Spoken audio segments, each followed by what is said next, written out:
ইতালিতে থাকে। একটাই সন্তান। বাবা দুনিয়ার থেকে বিদায় হওয়ার পর মা কোনোদিন দ্বিতীয় স্বামী হিসাবে কাউকে গ্রহণ করেন নাই। সন্তান বড় হওয়ার পরে কিছু জায়গা জমি বিক্রি করে সন্তানটাকে মা ইতালি পাঠায়া দিছে। ওখানে যাওয়ার পরে একটা মেয়ের সাথে সম্পর্কে জড়িয়ে গেছে। মেয়েটার বাড়ি হলো বাংলাদেশে। বুরিংচং আছে না? বুরিংচং কোথায়? এটা কুমিল্লা। মেয়েটার বাড়ি ওই জায়গায়।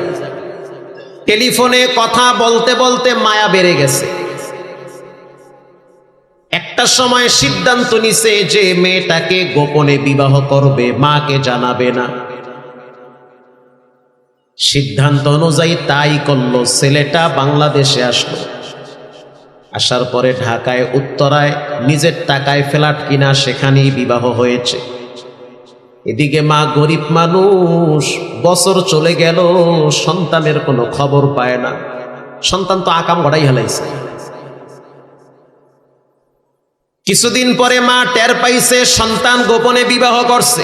আচ্ছা করছো, ভালো, অসুবিধা নাই, বউ নিয়ে বাড়ি আয়, কথা ঠিক না? অথবা আমারে নিয়ে যা, আমারে জানা, তাও জানায় না। যতদিন যাইতেছে সন্তান কেমনে জানি শ্বশুর বাড়ির প্রতি ভক্ত হয়ে গেছে। মাকে চিনতে চায় না, বিবেক বুদ্ধি নষ্ট হয়ে গেছে। একটা সময় দেখা গেল সন্তান গোপনে গোপনে বাংলাদেশে আসে, শ্বশুর বাড়ি যায়, বউ নিয়ে ঘুরে, কিন্তু মায়ের সেই জীর্ণ কুটিরে একটা বারের জন্য উকি মেরেও দেখে না। মা কেমন আছে দেখেও না। সেই ডাক্তার সাহেব বলতেছে, হুজুর আমার বাড়ির পাশে তার বাড়ি। ঘটনাক্রমে একদিন এই যুবকের সাথে ইতালিতে আর এক বন্ধু থাকে, তার বোনের বিবাহ বাংলাদেশে, আর ওই মেয়েটার বিবাহ হয়েছে এই যুবকের বাড়ির একেবারেই কাছে। কথা কি বুঝতেছেন? মানে আমি আর এই দুই বন্ধু থাকি ইতালিতে না, আমার বইনের ধরেন বিয়ে হয়েছে আমার বাড়ির কাছেই, না হের বইনের ধরেন বিয়ে হয়েছে আমার বাড়ির কাছেই। কথা কি বুঝতেছেন? এবার বন্ধু বলল, আমার বোনের জামাই বাড়ি তোমাকে যেতে হবে। যাইতে চায় না, লজ্জায় পরে রাজি হয়ে গেছে, কারণ জানে যেখানে যাব ওটা হলো আমার মাতৃভূমি, ওখানে গেলেই তো আমার মায়ের সাথে দেখা হয়ে যাবে। কত বড় কপাল পোড়া নিমুখ হারাম সন্তান মাকে অ্যাভয়েড করে চলে। তাহলে বুঝেন বিবেক বুদ্ধি কি পরিমাণ প্রতিবন্ধী হয়ে গেছে, মানসিক প্রতিবন্ধী হয়ে গেছে। যখন তোমার কেউ ছিল না তখন ছিলাম আমি, এখন তোমার সব হয়েছে, পর হয়েছি আমি। ঠিক না ব্যাঠি? এখন তোমার সব হয়েছে, টাকা, ইতালির ভিসা, সুন্দরী বউ, শ্বশুর শাশুড়ি, কত আনন্দের জীবন যাপন, আর আমি মা এখন পর হয়ে গেছি। যখন তোমার কেউ ছিল না, ভিক্ষা করা ছাড়া গতি ছিল না, ওই সময় আমার প্রত্যেক সম্পদ বিক্রি করে তোমাকে আমি মানুষ বানিয়েছি। হুজুর আমরা দেখলাম ওই যুবক চলে আসলো নিজ গ্রামে, দামি একটা গাড়ি নিয়ে আসছে। বন্ধুর বোনের শ্বশুর বাড়িতে গেছে রে, বোনকে নিয়ে আসছি। লম্বা টাইম আনন্দ উল্লাসে মেতে উঠেছে। মা চিন্তা করলো হয়তো সন্তানটা বন্ধুর বোনের শ্বশুর বাড়ির থেকে আমার বাড়িতে এসে আমাকে একটু দেখে যাবে, এটা মায়ের চিন্তা। কিন্তু সন্তান ফাঁক খুঁজতেছে যে কোনোভাবে এখান থেকে যেতে পারলেই বেঁচে যায়। এবার সন্তান গাড়ি নিয়ে টান মারছে। মায়ের বাড়ির কাছাকাছি যখন গেছে, মা বুঝতে পারলো যে সন্তান আমার সাথে দেখা করতে আসবে না, আসলেই তো নষ্ট হয়ে গেছে। সন্তান ভুলে থাকতে পারে, পৃথিবীর কোনো মা সন্তানকে ভুলে থাকতে পারে না। সামনে গিয়ে দাঁড়ায় গেছে। মা সামনে গিয়ে দাঁড়ায় গেছে, কই যাও তুমি? আমি তোর চোখে এত বড় শত্রু হয়ে গেলাম যে আমাকে একটু দেখলেও তোর কষ্ট লাগবে? তা আমার তো ওই দিন অপরাধ ছিল, যেই দিন তোকে ফালায়া না রাইখা আমার রূপ লাবণ্য যৌবন সব ত্যাগ করে তোকে বুকে আগলে রেখে বড় বানিয়েছি, এটাই তো আমার অপরাধ ছিল। ওই দিন যদি তোকে আমি বৃদ্ধাশ্রমে ফালায় রাখতাম অথবা কোনো এতিমখানায় ফালায় রাইখা আমি আর একটা পুরুষের হাত ধরতাম, তাহলেই তো আমার সঠিক সিদ্ধান্ত হইতো।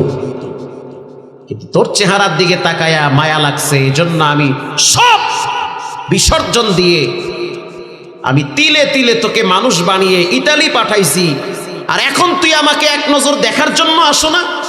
এত বড় নেমো খারাপ কেমনে হইলি? এবার সন্তান ভাবলো হয়তো মানুষজন জড়া হয়ে যাবে।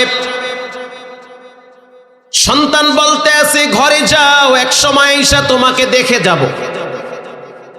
মা বলতে আছে, না, তোর বাবার ভাঙ্গা খাটটা একটু বসে যা, তোর বাবার ভাঙ্গা খাটটা একটু বসে যাও, যেই খাটে তোর বাবা তোরে কপালে চুমা দিয়া বুকে আগলায় রাখতো, খাটটা এখনো পড়ে আছে।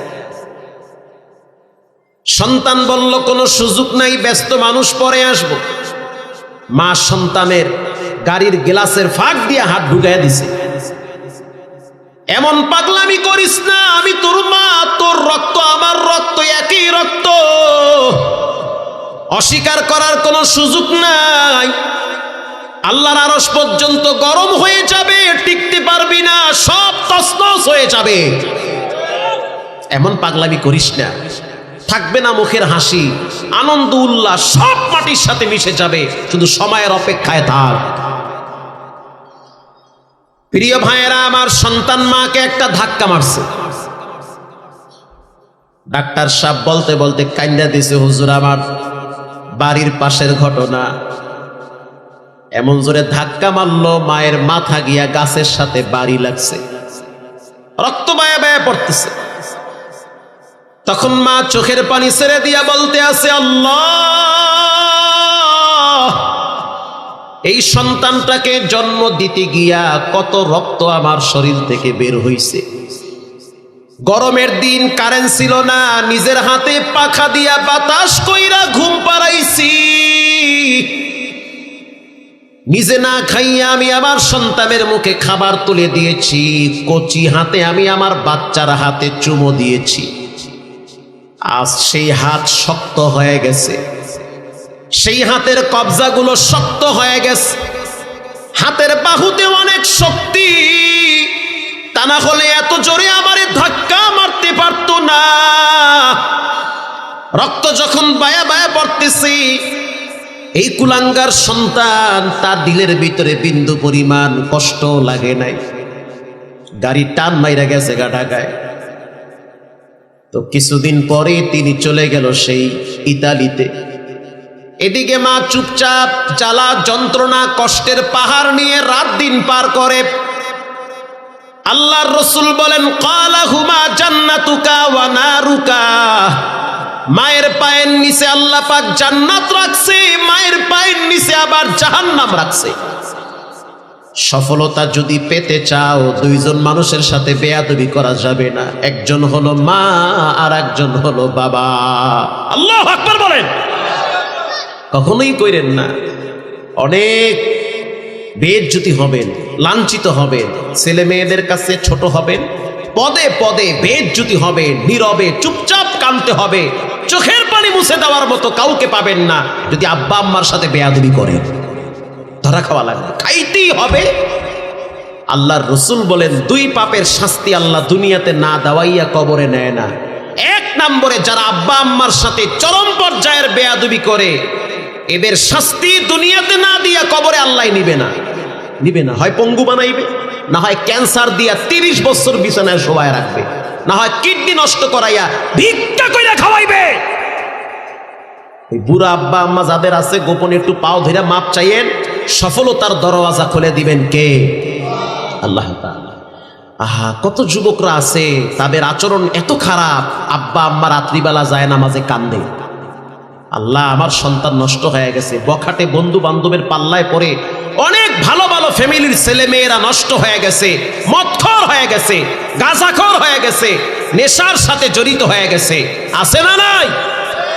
অনেক ভালো ভালো ফ্যামিলির ছেলে মেয়েরা নষ্ট হয়ে যাচ্ছে। প্রিয় ভাইয়েরা, আমার সন্তান চলে গেল ইতালি। এক সপ্তাহ যেতে না যেতে গভীর রাত, মা তো ঘুমিয়ে আছে নিজ জীর্ণ কুটিরে।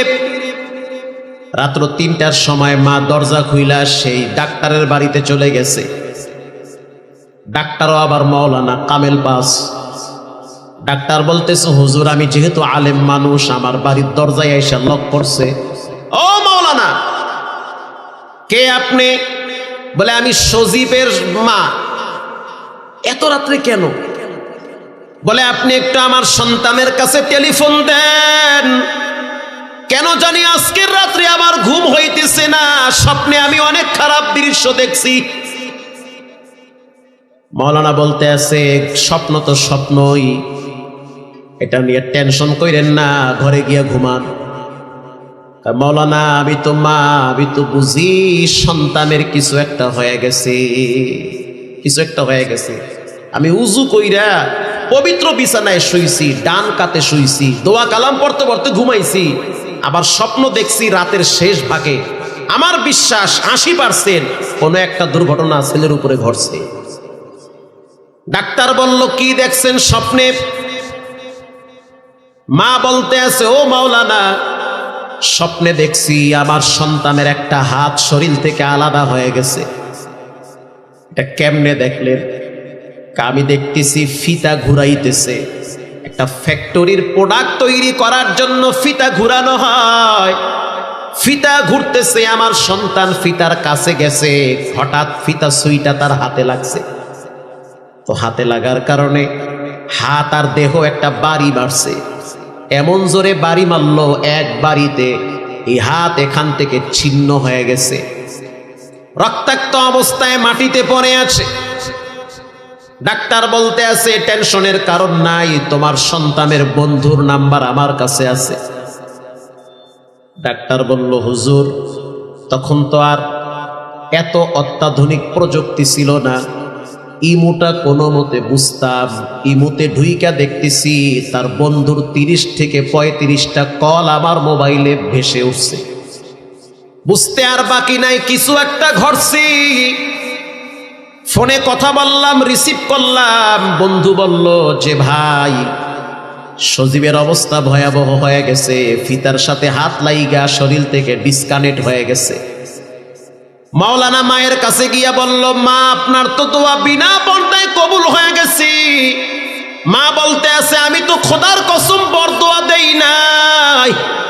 মাওলানা বলতে আছে, তুমি মা সহ্য করেছো, কিন্তু তোমার রব সহ্য করে নাই।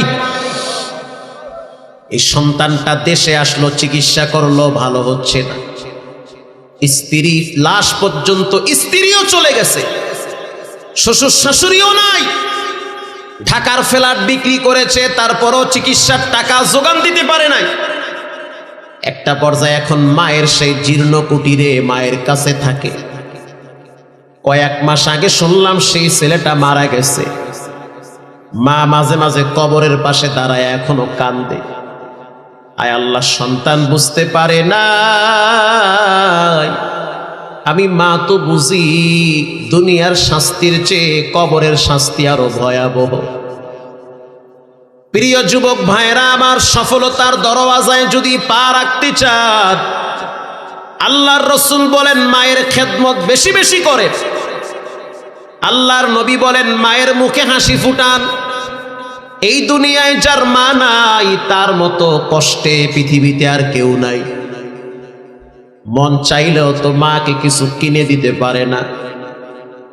এজন্য মা বাবার সাথে যারা খারাপ ব্যবহার করবে, মা বাবা যাদের উপরে কষ্ট নিয়ে থাকবে, শবে বরাতের রাতেও তাদের দোয়া কবুল হবে না। নাউজুবিল্লাহ বলেন, কবুল হবে না। এজন্য আল্লাহ তাআলা কোরআনে বলেন, কুল্লু নাফসিম বিমা কাসাবাত রহিনা ইল্লা আসহাবাল ইয়ামিন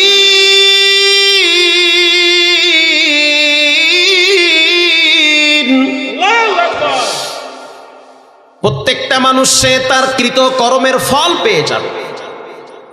মাহমুদুল হাসান সাবধান, একটা মিথ্যা কথা বললে পৃথিবীর কেউ না বুঝলেও একজন বুঝেন, তিনি হলেন কে? ধরা খায়া যাবা, এমন জায়গায় সিফায় পড়বা পৃথিবীর কেউ তোমারে বাঁচাইতে পারবে না। প্রিয় ভাইয়েরা আমার, রব্বুল আলামিন বলেন কুল্লু নাফসিম বিমা কাসাবাত রহিনা। প্রত্যেকটা মানুষ সে তার কৃত কর্মের কাছে ধরা। কেউ যদি কারো গোপনে ক্ষতি করে, মনে করিয়েন না যে বাচ্চা গেছে, বরং ধরা খাইছে। আপনি একজনের বিরুদ্ধে লেগে যাবেন, আপনার বিরুদ্ধে আরো 5 জন লেগে যাবে, আরো 5 জন লেগে যাবে। প্রিয় ভাইয়েরা আমার, রব্বুল আলামিন বলেন ক্ষতির থেকে মুক্তি পাবে কারা? ইল্লা আসহাবাল ইয়ামিন, যারা ডানপন্থী হবে তাদের জন্য জান্নাতের গেট খুলে দিবেন কে? ডানপন্থী হওয়া লাগবে। রাম বামদের দালালি করা যাবে না, নাস্তিক খোদাদ্রোহীদের চামচামি করা যাবে না। কোরআনের পক্ষ থেকে ইসলামের জন্য তাজা রক্ত জমিনে ঢালা লাগবে। প্রিয় ভাইরা আমার, খাবার খাওয়ার সময় কোন হাতে খান? আরো জোরে। যখন আপনি জামা পরেন তখন কোন হাতটা আগে দেন? মাশাআল্লাহ। এরপরে যখন আপনি লুঙ্গি অথবা পায়জামায় পা দেন, কোন পাটা আগে দেন? মসজিদে ঢুকার সময় কোন পাটা আগে দেন? ডান। এবার আসেন, খাবার যখন খান, পানি যখন খান, কোন হাতটা আগে দেন? ডান হাত। আল্লাহর নবীর সুন্নাহ তরিকা হলো আপনি ডান দিকে চলবেন। রাত্রিবেলা যখন বিছানায় ঘুমাবেন তখন কোন কাঁধে ঘুমাবেন? ডান কাঁধে। এজন্য আল্লাহ পাক বলেন তোমরা ডানপন্থী হও।